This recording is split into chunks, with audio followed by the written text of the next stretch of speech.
Assalamu alaikum, this is me Amir Murad and today our lecture is about mechanism of breathing.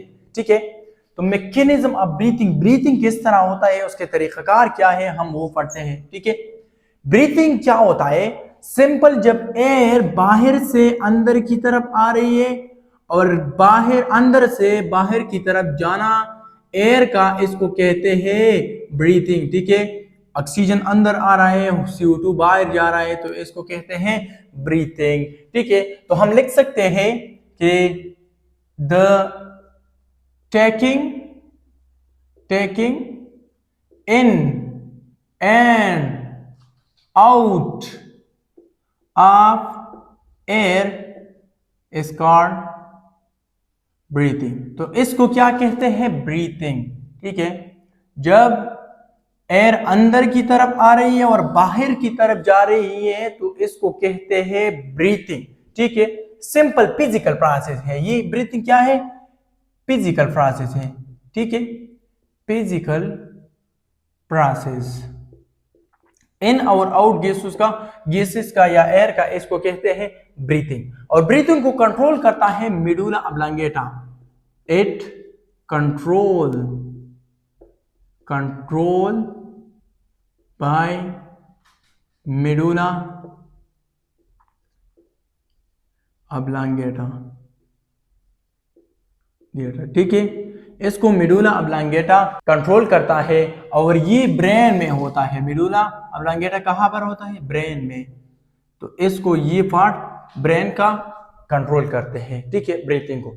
और ये continuously process है, ये कभी stop नहीं होती. हमारे दिन में तकरीबन 20,000, मैंने पिछले लेक्चर में भी बताया था कि 20,000 ये ब्रीथिंग जो हम सोचते भी नहीं है ये होता है. ठीक है, वन ब्रीथिंग क्या होता है? वन ब्रीथ क्या होता है? जैसे कि इन आउट का.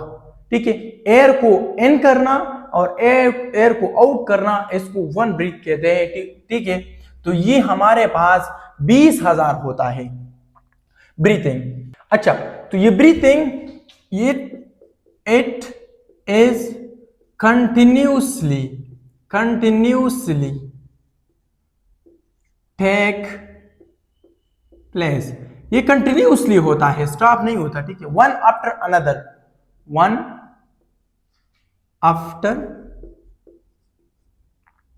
अनदर, एक दूसरे के बाद होता है. इन और आउट एक दूसरे के बाद होता है. एक ब्रीथिंग, दूसरा, तीसरा, और इस तरह ब्रीथिंग होता है. पूरे दिन में तकरीबन 20,000 मुकम्मल होते हैं और ये कभी स्टॉप नहीं होते, कंटिन्यूसली प्रोसेस है. ठीक है, हमारे पास दूसरी बात यह है कि टेकिंग ऑफ एयर, इसको कहते हैं इंस्पायरेशन.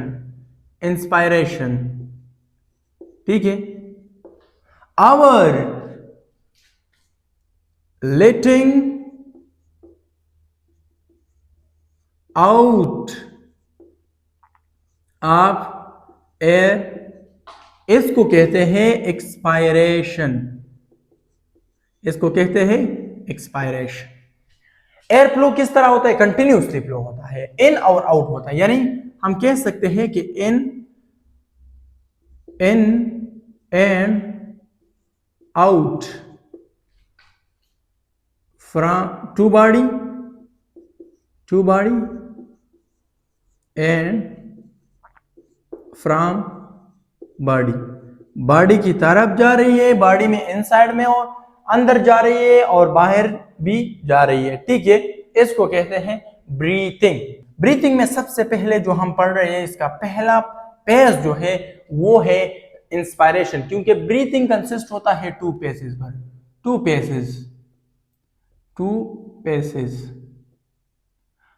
एक पेस होता है इंस्पायरेशन, जबकि दूसरा प्रोसेस होता है वो है एक्सपायरेशन. इंस्पायरेशन क्या चीज है? यानी इनटेक ऑफ एयर, हवा को, सांस को इनहेल करना, अंदर लेके आना, इसको कहते हैं इंस्पायरेशन. और इंस्पायरेशन हमारे पास है एक्टिव प्रोसेस, मतलब बाय फोर्स होता है, एनर्जी इस्तेमाल करते हैं और ये होता है, खुद बहुत नहीं होते. एक्टिव प्रोसेस है। किस तरह? मिसाल के तौर पर मैं ऐसे सांस ले रहा हूं तो ये मैं बाय फोर्स ले रहा हूं, तो ये एक्टिव प्रोसेस है, ठीक है। इस पर कुछ ना कुछ एनर्जी खर्च होते हैं इस प्रोसेस में, इसको कहते हैं, ये हमारे पास एक्टिव प्रोसेस है। जबकि एक्सपायरेशन हम बाद में पढ़ेंगे, वो हमारे पास एक पैसिव प्रोसेस है, खुद ब खुद कोई फोर्स लगे बगैर आप गैसेस को एक्सपायर कर सकते हैं, ठीक है। Volume of chest cavity increase होता है ड्यूरिंग इंस्पायरेशन। क्या होता है? During inspiration volume of chest cavity increases, ठीक है। जब एयर इनहेल करते हैं तो ये जो वॉल्यूम है ये एक्सपेंड होता है, यानी चेस्ट कैविटी इंक्रीज होता है इसका साइज, ठीक है। प्रेशर क्या होता है चेस्ट कैविटी में? वॉल्यूम तो इंक्रीज हुआ, प्रेशर भी हमारे पास डिक्रीज होता है, प्रेशर डिक्रीज होता है, प्रेशर डिक्रीज इन प्रेशर। अंदर जो एयर का प्रेशर है, प्रेशर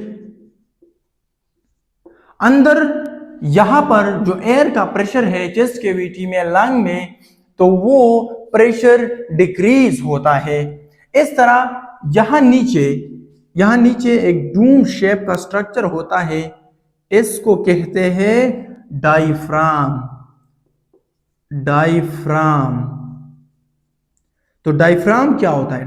डायफ्राम एक मसल होता है, मसल से बना होता है, तो ये डूम शेप होता है जब नॉर्मल होता है। लेकिन जब हम एयर को इनहेल करते हैं अंदर की तरफ, तो इंस्पायरेशन में ये बिकम फ्लैट होता है, ठीक है, सीधा होता है। ये क्या होता है? Flat. Diaphragm it become flat from its Doom shape से ये प्लेट की तरफ जाता है। डूम शेप, पहला ये डूम है, लेकिन जब एयर अंदर की तरफ आ रही है तो यहां पर इंस्पायरेशन होता है और फिर ये चेस्ट कैविटी, इसका साइज भी इंक्रीज होता है, वॉल्यूम, प्रेशर अंदर कम होता है। तो ये जो डायफ्राम है इसका ये जो शेप है डूम शेप, ये फ्लैट में कन्वर्ट होता है, ठीक है। इस तरह है ये, फिर ये इस तरह होता है। इंटरकॉस्टल मसल, ये जो है ये हमारे पास है रिब, ठीक है। ये एक रिब हो गया, तो ये इस तरह बहुत सारे रिब होते हैं, हम इस तरह 3D शेप में नहीं बना सकते। तो मान लो कि ये हमारे पास एक रिब हो गया और इसके बीच में दो रिब्स के बीच में जो होता है इसको कहते हैं इंटरकॉस्टल मसल। इंटरकॉस्टल मसल, दो रिब के बीच में जो होता है इसको कहते हैं इंटरकॉस्टल मसल। जब इंटरकॉस्टल मसल कंट्रैक्ट होते हैं, इंस्पायरेशन में इंटरकॉस्टल मसल कंट्रैक्ट होते हैं, इट कंट्रैक्ट इन इंस्पायरेशन में ये कंट्रैक्ट होते हैं, और जब ये कंट्रैक्ट होते हैं, ठीक है, तो इससे क्या होता है? Ribs it can be expand, तो इसका वॉल्यूम साइज ये एक्सपेंड होता है रिब्स का, ठीक है। तो पूरा चेस्ट कैविटी, इसका भी ये साइज वॉल्यूम इंक्रीज होता है। ये है हमारे पास इंस्पायरेशन। जबकि एक्सपायरेशन क्या है? एक्सपायरेशन बिल्कुल इसका उलट है। एक्सपायरेशन इसका उलट है।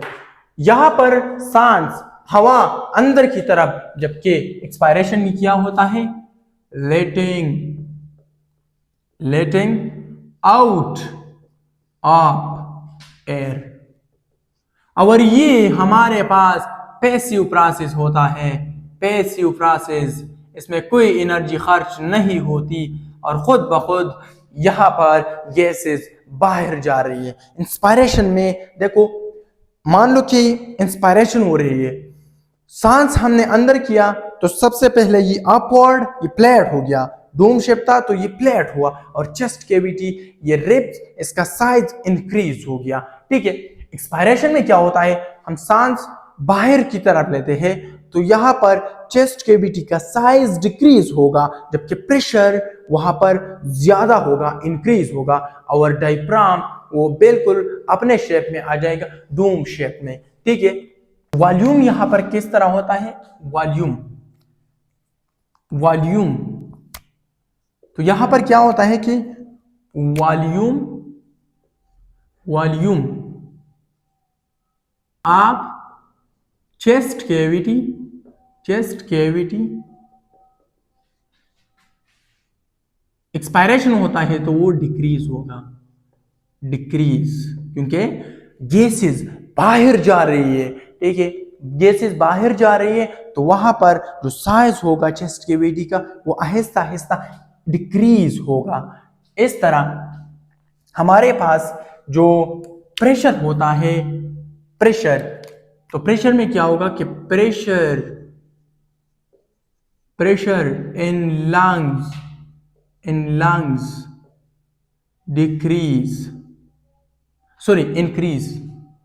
इंक्रीज। एक बात जो मैं भूल गया, और वो ये है कि जब ये सारा अमल होता है तो यहां पर जब एयर अंदर आता है वो क्यों आता है, क्योंकि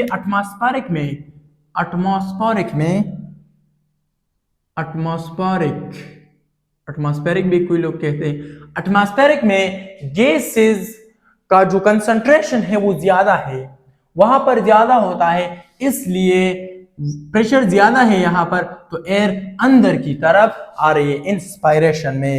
एज अ रिजल्ट तो हम लिख सकते हैं यहां एज अ रिजल्ट गैसेस या air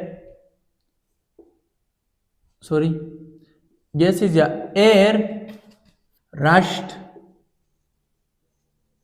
into lungs।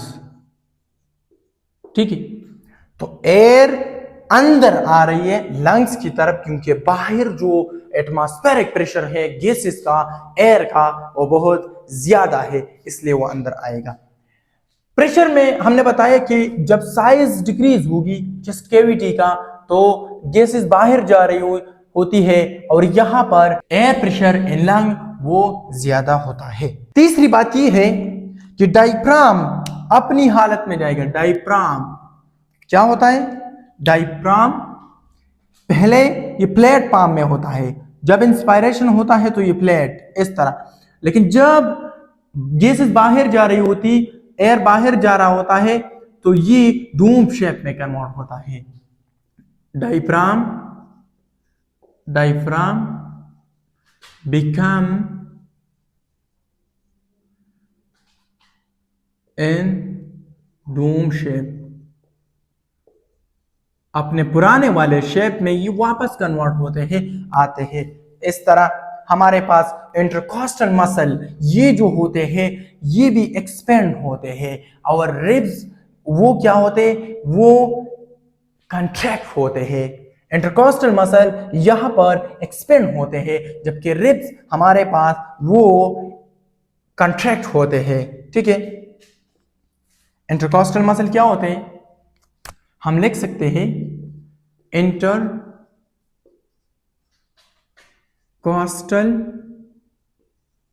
Muscle become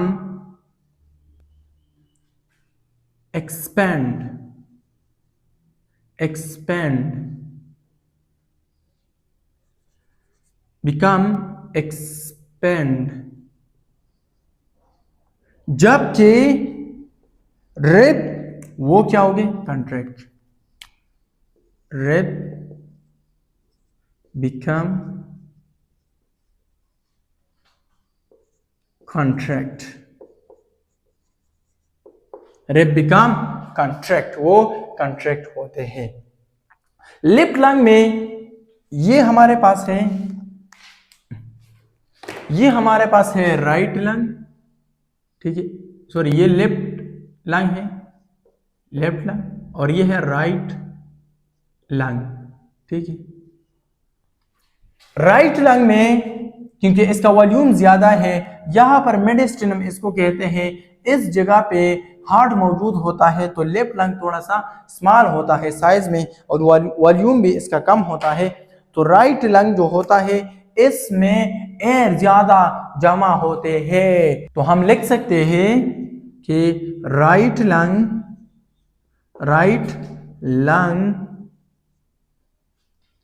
take more air than left one. ये जो लेफ्ट लंग है इसका वॉल्यूम, इसका साइज, इसका लोब ये कम होते हैं क्योंकि यहाँ पर हार्ट मौजूद होता है मेडिस्टिनम में, तो इसका जो साइज है वो थोड़ा सा कम होता है, इसलिए इसमें एयर भी कम आता है राइट वाले से। राइट का साइज भी ज्यादा है, लोब भी इसमें ज्यादा है सेक्शन, तो इसमें एयर ज्यादा आता है इसके कंपैरिजन में, ठीक है। मेरे ख्याल में आप लोगों की समझ में आई होंगी, तो मिलते हैं नेक्स्ट लेक्चर में। Thank you for watching me.